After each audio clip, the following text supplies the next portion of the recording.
Honre suas escolhas. Essa é uma das frases mais faladas pela nossa convidada de hoje. Maria Rafá, mulher, mãe de uma mulher já, né? Maratonista e psicóloga. Trabalhou durante anos como entrevistadora da rádio sobre relacionamento feminino. Maria, muito obrigada por estar aqui conosco. Obrigada, Giovana. Obrigada pelo convite. Aí, né, um pouco dessa experiência, nessa vasta experiência. Quantas mulheres você já entrevistou? Bom, mulheres, entre mulheres e homens, que aí eu já não sei mais, né, o gênero de ninguém, 15 mil pessoas, é bastante gente. Gente do céu, e hoje eu aqui, né, entrevistando essa mulher com tanta experiência. Bom, vamos lá. Maria, você sempre fala dessa questão de honre suas escolhas, que eu acho assim, uma frase muito forte e que realmente a gente precisa pensar, né, no que significa isso. E quando a gente para pensar na questão do autocuidado relacionado a essa frase, muitas mulheres acabam fazendo as suas escolhas, mas depois reclamando dessas escolhas, né? O que você falaria assim, em relação a essa parte de honre sua escolha relacionada ao autocuidado? Veja, honrar as suas escolhas é se autorresponsabilizar. Em primeiro lugar, dizer o que eu quero, para onde eu vou, qual é o mapa do meu posicionamento, aonde eu quero me dirigir, onde eu quero estar o ano que vem. Então, em primeiro lugar, é uma autorreflexão de autorresponsabilidade. Aí, em segundo lugar, tá, eu quero me enxergar de que jeito?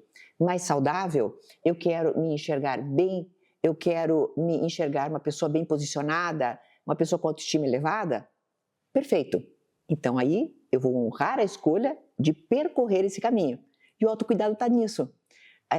Me parece tão fácil, mas muitas vezes é tão difícil. O autocuidado está muito vinculado ao quê? À propaganda de creme, a sabonete, né? Sabonete que sai espuminha bonita, até aí não tem mal nenhum. Escaldapés, massagem e tal. Mas autocuidado, a própria preposição auto quer dizer o quê? Para dentro. Uhum. É eu mesma.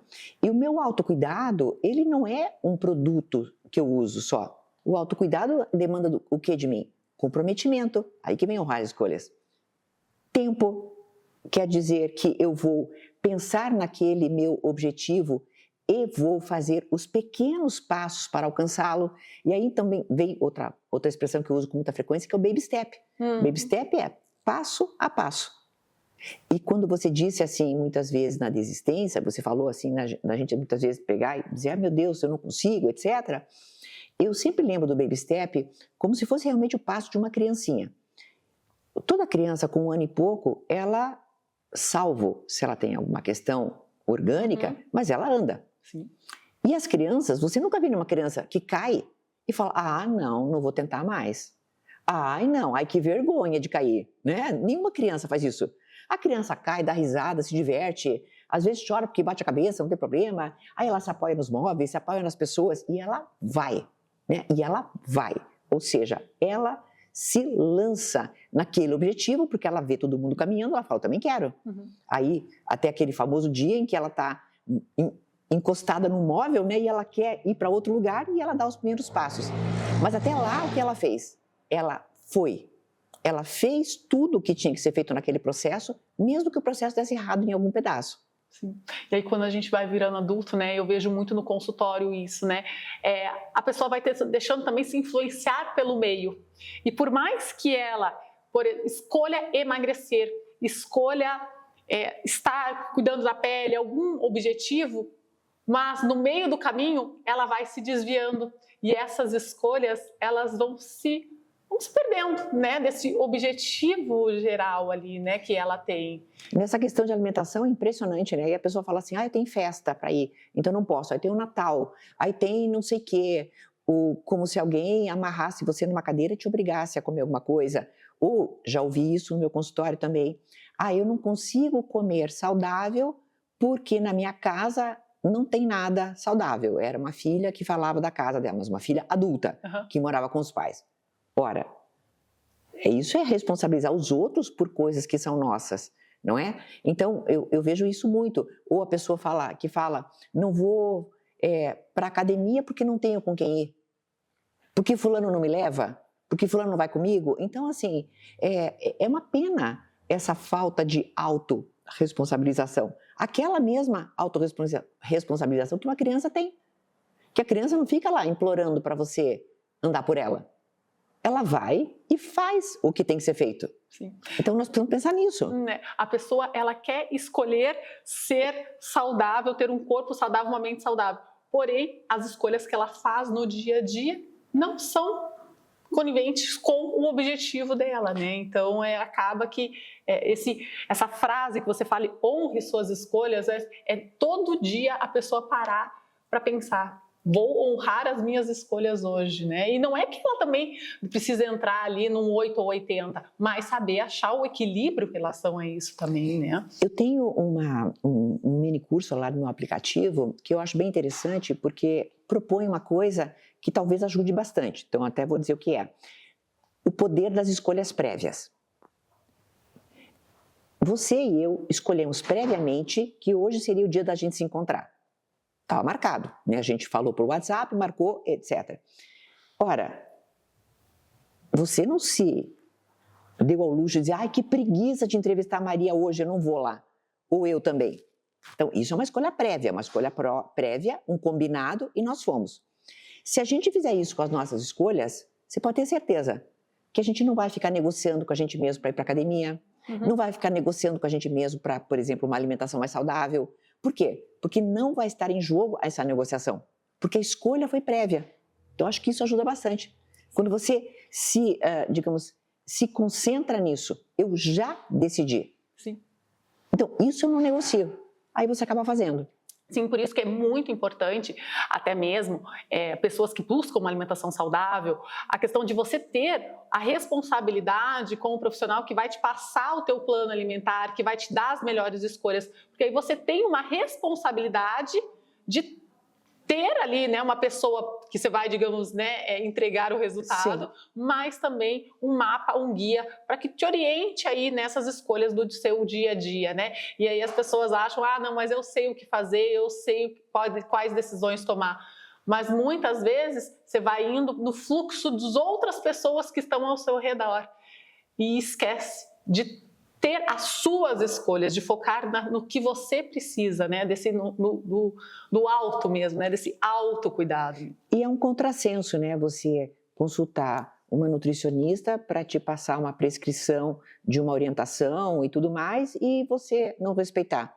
Ou você ter um personal e você, como eu vejo tanta gente fazendo isso, e desmarcar e não aparecer na aula. Ou você ter aquele famoso plano anual da academia e não aparecer. Eu acho um contrassenso. Porque se você escolhe uma coisa, você precisa se comprometer com ela. Ai, Maria, mas se a escolha for ruim. Ótimo, se a escolha for ruim, evidentemente a gente está tendo esse mundo para mudar, né? Não precisa ser rígido. Mas cá para nós, né? As escolhas de autocuidado, tem que vir tá todo mundo sabendo, né? Tá todo mundo sabendo quais são, né? E aí tudo sabota, né? Aí as pessoas também acabam muitas vezes jogando a responsabilidade pro outro. Que nem você falou, né? Então, ou para a pandemia, né? Porque tem gente até agora responsabilizando a pandemia. Tudo, na verdade, acaba virando um motivo, né? Para tirar essa responsabilidade de si. E acaba jogando para tudo e qualquer coisa ali, né? Essa questão. Então, o se olhar e se valorizar e ter a maturidade de falar, não, a responsabilidade é minha, né? Eu que vou ter que fazer aquilo para ter esse resultado, porque para mim, ninguém pode fazer por mim, né? Então, isso é muito... E tem uma coisa bem interessante, que quando você tem um resultado que é decorrente, que é consequência de um esforço seu, esse resultado, além de ser mais duradouro, porque isso a psicologia explica, tá? A neurociência explica que nós temos uma tendência a nos mantermos nesses resultados que a gente consegue por mérito próprio. Além disso, a tua autoestima, que é, de novo, auto para dentro, né? Fica mais elevada também, porque você diz assim, eu posso, eu consigo. Né? São coisas tão simples. Hoje, tava super, tô agasalhada até agora, né? Frio, etc. Então, eu dormi na casa do meu noivo. E aí, eu me propus sair de lá, ir para o Parque Barigui, e depois eu ir para minha casa fazer meus compromissos. E aí, tava muito frio, tava 6 graus, né? Aí eu pensei assim, meu Deus, eu ainda pensei no caminho, né? Eu negociei comigo mesmo. Eu falei, sabe o quê? Em vez de dar uma volta, em vez de dar 2 voltas, eu vou dar uma. E aí eu pensei, não, peraí. Aí eu, não vai negociar. Já está definido, já foi definido. Sexta-feira é dia de você dar essas 2 voltas, você vai dar as 2 voltas e acabou, não tem muito o que discutir. Então eu mesma, muitas vezes, estou lá naquela auto-negociação, tudo para dentro, né? Mas que resulta no quê? Depois que eu acabei, um orgulho total. Sim, porque quando um empoderamento. Exato. Nós liberamos dopamina, né? Dopamina, claro, no exercício a gente acaba liberando outros hormônios. Mas uma das coisas muito importantes é valorizar também as suas conquistas, né? Claro. Porque isso faz, essa dopamina que nós liberamos faz com que nós mantenhamos os bons hábitos que estamos adquirindo. Então, assim, não é só olhar também o que eu não fiz, é olhar o que conseguiu fazer, valorizar isso para ir liberando mais dopamina e ir somando esses bons hábitos, né? Então, é não desvalorizar o que foi feito, mas sim saber, né, qual é a meta, quais escolhas precisam ser feitas para atingir essa meta e continuar liberando essa dopamina para manter todos esses hábitos. Né? E a neurociência mostra que pequenos prazeres que são vindos de fora não nos dão uma dopamina tão duradoura como os pequenos prazeres que vêm de dentro, ou seja, das próprias conquistas, do próprio esforço. Eu me lembro que quando eu fiz a minha primeira maratona, a minha filha falou assim para mim, mãe, mas por que você está fazendo, né? Porque ela foi comigo, a gente viajou para fazer, né? Aí eu falei, eu adoro ditado popular, porque ditado popular tem muita sabedoria, né? Eu disse para ela, a dor é temporária, mas a glória é para sempre, né? Aí deu risada e tal. Mas você sabe que até hoje eu penso nessa frase como sendo muito verdadeira? Nossa, eu tenho tanto orgulho dessas coisas que eu faço, sabe? Sim. Mas tanto, menina. Assim, isso me movimenta tanto, eu me acho tanto, para dizer a verdade, sabe? Que não preciso de ninguém para me validar. Mas eu me valido através desses pequenos gestos de conquista. É muito bacana isso. Ai, muito bom. A alimentação, né, e as emoções, elas caminham juntas, certo? Como você enxerga o impacto da alimentação na autopercepção e até mesmo nos relacionamentos, que você trabalha muito hoje, né, essa questão de relacionamentos. Como que você acha que isso impacta tanto nas duas vias, né? Tanto a alimentação no relacionamento e o relacionamento na alimentação? Veja, o que é alimentar-se? Alimentar-se além de sentir um prazer, é nutrir-se. Ponto. Alimentar-se não é fuga, não é tampar buracos emocionais. As pessoas que tentam tampar buracos emocionais com a alimentação são aquelas que têm uma relação muito ruim com a comida e, consequentemente, têm uma relação muito ruim com o seu corpo. Mesmo que a pessoa esteja em boa forma, aparentemente, ela por dentro sabe, por exemplo, aquela pessoa que tem aquele binge eating, né, que é comer um monte à noite, por exemplo, depois fazer uma purga, né, ou seja, tentar tirar e tal. Mesmo aquela pessoa que esteja em boa forma, mas que faz esse tipo de comportamento, ela se relaciona, porque primeiro o relacionamento é conosco, né? Ela se relaciona muito mal com ela. Então ela está tampando algumas emoções com comida. Então isso é super importante a gente verificar. Então essa é a primeira coisa. Agora, quando é que os relacionamentos afetam a alimentação? Pelo menos o que eu vejo no meu cotidiano de consultório. Infelizmente, algumas pessoas quando têm alguma decepção amorosa, uma decepção no campo relacional, elas acham que a comida vai ocupar aquele lugar. E aí, de novo, temos uma pessoa que se relaciona mal com a comida. No momento que a gente entender que prazer e nutrição dizem respeito a nós, mas não a tampar buracos, mas a coisas saudáveis, a vida muda, sabe? Você não deixa de comer uma coisa gostosa, mas você se relaciona bem com aquilo. Sim. Eu vejo muito no consultório mulheres que acabam assim, não, mas é que o meu marido gosta de jantar fora, o meu marido não gosta desse tipo de comida, e acabam sim aumentando muito de peso para querer agradar o outro através da comida. E aí tanto o sair para comer fora ou preparar refeições mais pesadas. Uma das coisas que eu falo muito do consultório é o horário da refeição, porque isso é sagrado para o nosso metabolismo funcionar bem. Então, nós temos que comer, no máximo, até 8 horas da noite. Mais do que isso, já começa a aumentar a tecido adiposo, desregular a insulina, desregular a qualidade do sono, e aí começa a virar uma bola de neve. E aí, muitas mulheres acabam jantando 9h30 da noite, porque acaba esperando o marido chegar para jantar junto. E eu entendo perfeitamente isso, mas eu sempre dou um conselho: janta primeiro até as 8 e depois, quando ele chegar, acompanha com o chá.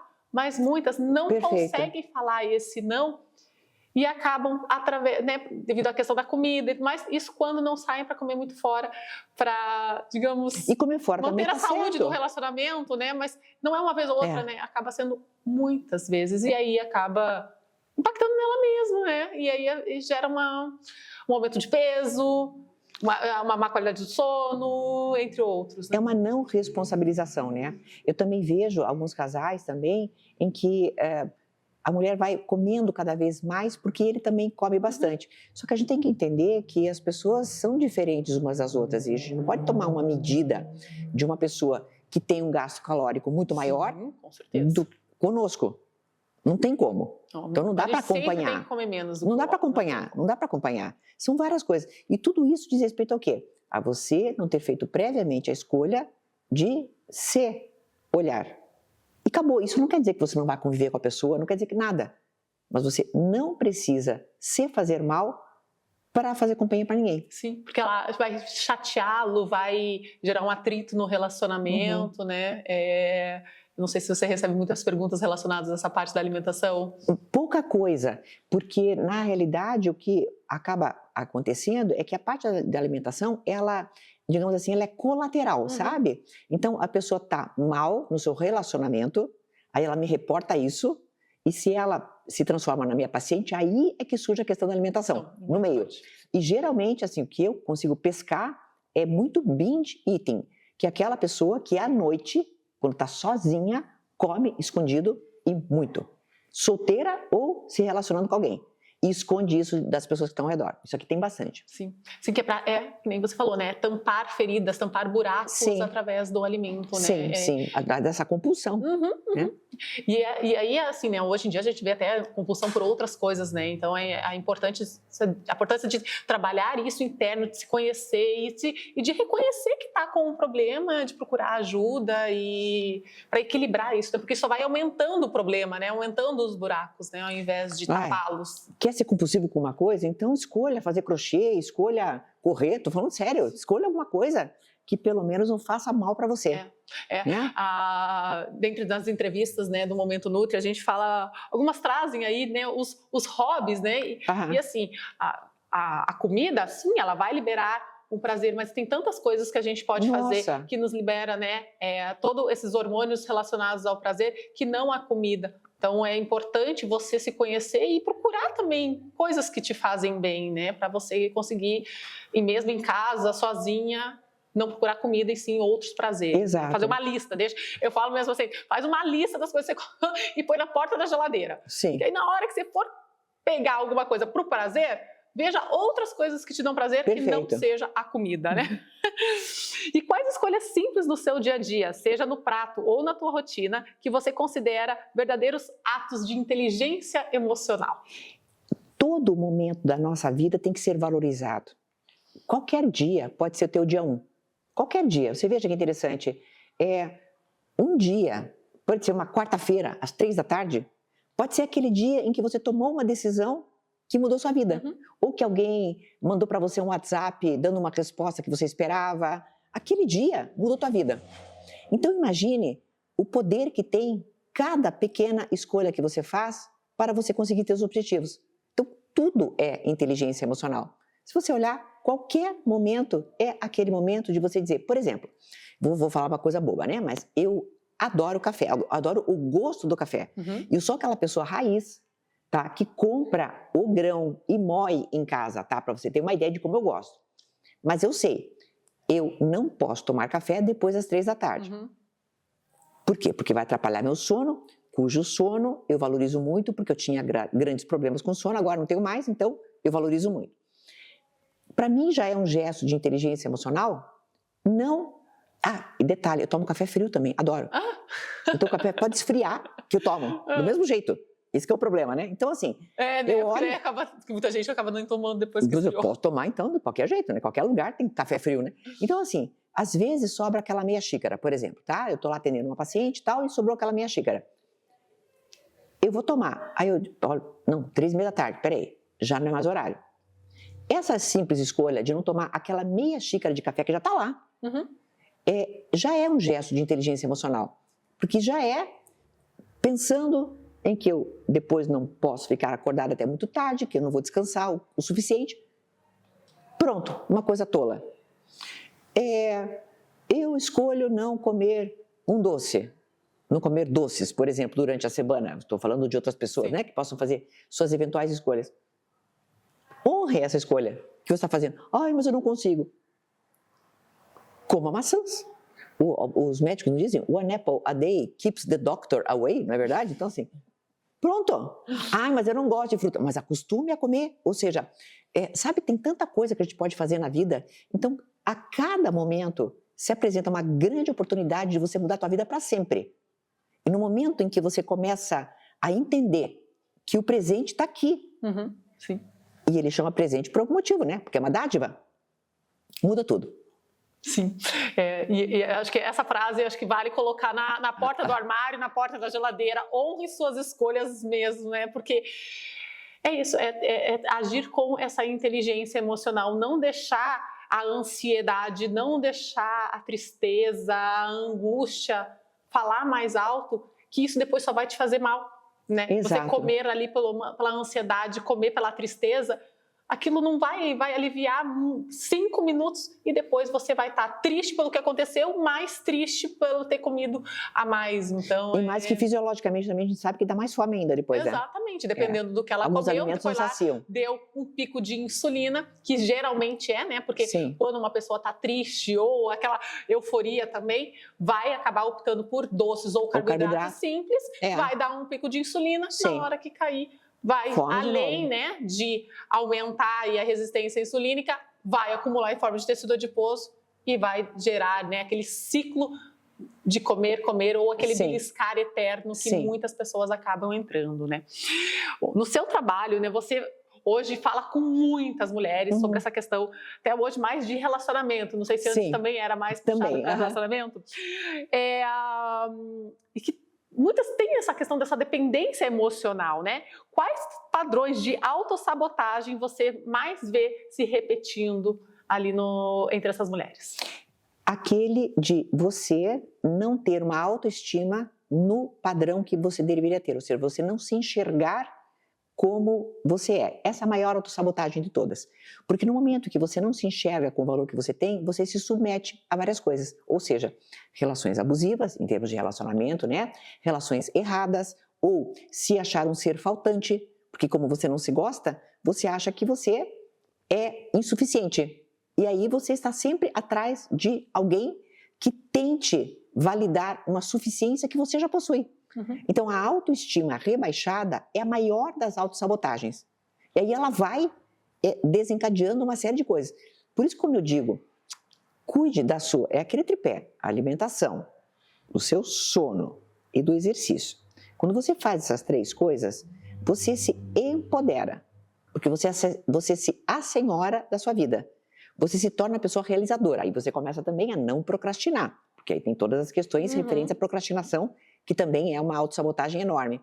E aí, quando você começa a se empoderar, a tua autoestima se eleva e aí você não comete aqueles erros crassos que eu vejo em termos de escolhas erradas relacionais, porque simplesmente você não se gosta. Aí qualquer Jurandir, né, qualquer alecrim dourado pega e faz de conta que é seu dono, né? Mas essa parte da autoestima é, assim, vital, né? E é uma questão que é construída ao longo da nossa vida, né? Não é fácil, assim, você ter uma autoestima do nada, né? Então, eu te confesso que muitas vezes eu tenho que me pegar, me policiar para não deixar a minha autoestima passar. Menina, e assim, e olha que você é uma ótima profissional, tem uma série de coisas, atributos ótimos da tua vida, eu não vou nem falar da beleza, porque a autoestima não deveria ser composta só por isso, né? Então deveria ser composta por várias coisas, mas olha, mesmo assim você tem que se policiar. Então todo mundo tem que se policiar. E a gente tem que olhar para as realizações nossas como coisas positivas. Sim. E aí que vai de olhar os positivos, que nem eu falo, é olhar o lado cheio do copo, né? A gente tem a tendência de olhar o lado vazio. E ficar olhando o lado vazio, a gente vai querer preencher com alguma coisa, ou com um relacionamento, ou com comida. Então, olhar o lado cheio do copo. Então, todas nós temos, sim, né, a sua beleza interna, essa força que muitas vezes pode estar escondida, mas tem que achar ali para... Com certeza, eu não tenho dúvida. Que realmente, né, a gente se sinta bem e esteja bem. Sim. Bom, falando um pouquinho, então, sobre essa questão agora de você... Você passou aí, né, pela menopausa, né? Hoje você está com quantos anos? Eu estou com 61, caindo para 62 já, no final do ano.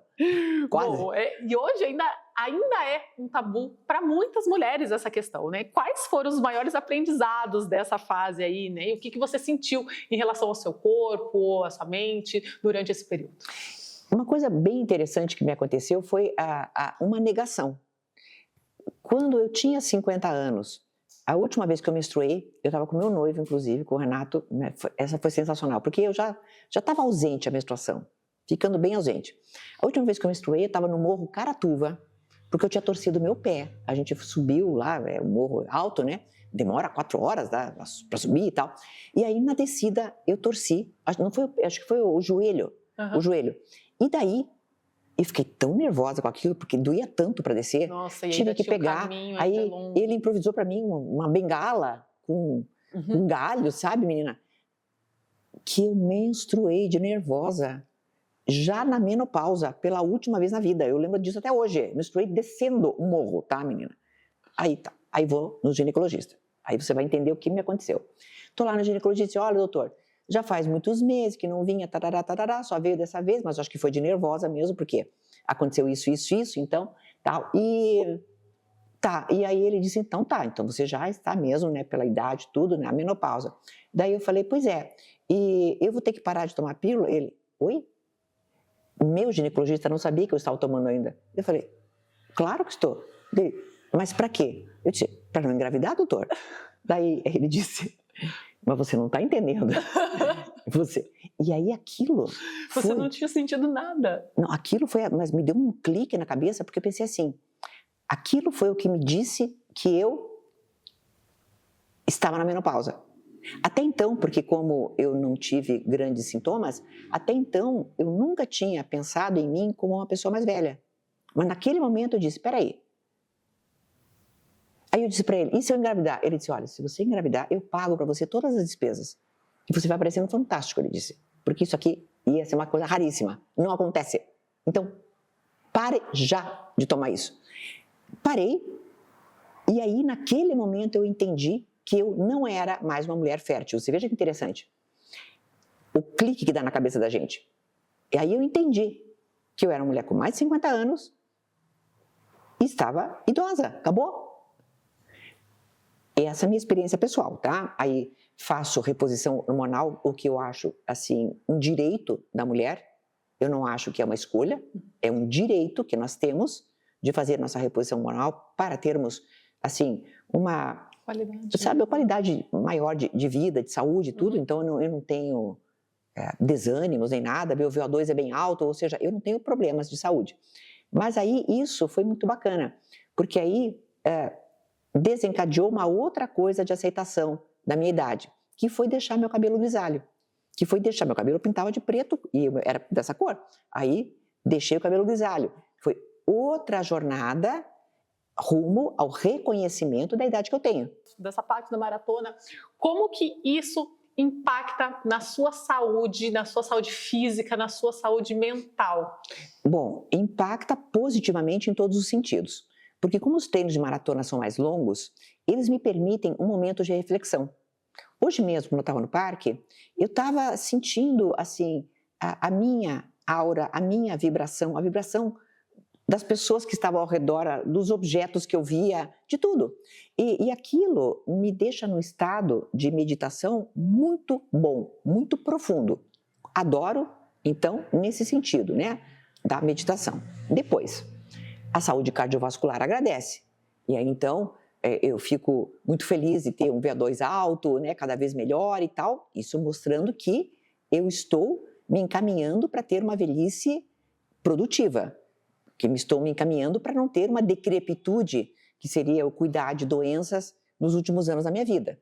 O que eu gostaria é que no dia anterior que eu morresse, eu fizesse as coisas que eu faço normais. Sim. Que eu fosse ao supermercado. Uma qualidade de vida, né? Essa Que eu longevidade, fosse. que a longevidade é ter qualidade de vida, Isso. né? Até o encerramento. E eu gostaria disso. E daí depois, no dia seguinte, eu morresse. Pronto, ai que bom, acabou. Né? Mas eu não gostaria de estar no hospital, numa cama, sendo auxiliada por pessoas, porque eu não pudesse fazer as coisas, né? Então, o esporte e a alimentação saudável me autorizam a isso, né? Porque eu estou ali sempre pensando em que eu possa ter uma qualidade melhor. Sim, sim. E olha, né, você começou com 56 anos a correr com 50. Agora, eu falei 57, a primeira maratona, acho que não, acho que foi com 55. Mas eu comecei a correr mesmo com 50. 50. E as pessoas falam, eu já tô velha demais, ou não é mais para mim. Imagina. Não tem isso, né? O segredo é que as categorias de pessoas mais velhas são mais fáceis de fazer porque tem menos concorrência. Aí a gente sempre pega uma colocação boa. É ótimo. Sensacional. Né? Então, assim, não tem disso, né? É você começar. Voltando lá para honrar as nossas escolhas. Eu escolho ter um corpo saudável, definido. Então, defina ali o que você precisa fazer, as suas tarefas, e honre com essas tarefas. E a boa forma é uma consequência. Sim, ou seja, a questão da aparência, ela é sempre consequência dos cuidados que você toma. Vem de dentro para fora, né? Essa saúde vem de dentro para fora. Sim. Porque para você ter uma aparência, você tem que estar com essa questão dos hormônios, tem que estar com o teu metabolismo funcionando direito. Sim. Né? E, por exemplo, no seu caso, que tem, né, o volume de corrida muito grande, então você acaba liberando muitos radicais livres numa Deus quantidade assim, né? Tem que se alimentar bem, né? Maior do que, né? Porque até a 10 quilômetros ali a gente ainda libera uma quantidade de radicais livres, mas acima disso também já começa a ter que ter um cuidado maior ainda pela questão da pele, né? Que começa a sentir um pouquinho mais. Né? Aquela coisa, eu falo que eu pertenço à categoria desmanche, né? Mas vamos combinar, mas pelo menos eu tô ali, né? Entre as 10 primeiras da categoria desmanche. Para mim tá ótimo. Imagina, tá maravilhosa. Bom, vamos lá. Então agora nós vamos fazer um quiz rapidinho, ok? Qual o seu maior sabotador? O meu maior sabotador é me enrolar. Eu sou uma pessoa enrolada. Então, todos os dias eu tenho que tomar cuidado, porque senão eu procrastino. Mas não porque eu queira. Porque eu acordo, olho o sol, contemplo, fico lá. Se eu me deixar contemplar como eu faço os domingos, por exemplo, passa o dia e não faço nada. Qual o seu relacionamento com o espelho? Muito bom, porque eu tenho ideia de quem eu sou, eu tenho uma noção muito clara e não tenho problema nenhum em envelhecer. Zero. A palavra que representa seu autocuidado hoje? É reinvenção. Nós precisamos compreender que nós precisamos nos reinventar. O tempo vai passando e a gente vai mudando as necessidades, vai mudando as nossas, digamos, metas, vai melhorando algumas coisas e é isso, precisa se reinventar. Se você pudesse recomeçar um ritual de conexão mesmo, né, em relação à sua honra com o seu corpo e com suas emoções, você faria alguma coisa diferente? Tomaria menos sol. Eu tenho câncer de pele, então, assim, tomaria menos sol, com certeza. Bom, Maria, muito obrigada por você compartilhar aí a sua experiência, contar um pouquinho da sua história. Foi um prazer. Obrigada, querida. Obrigada, Giovana. Você é uma linda. Obrigada.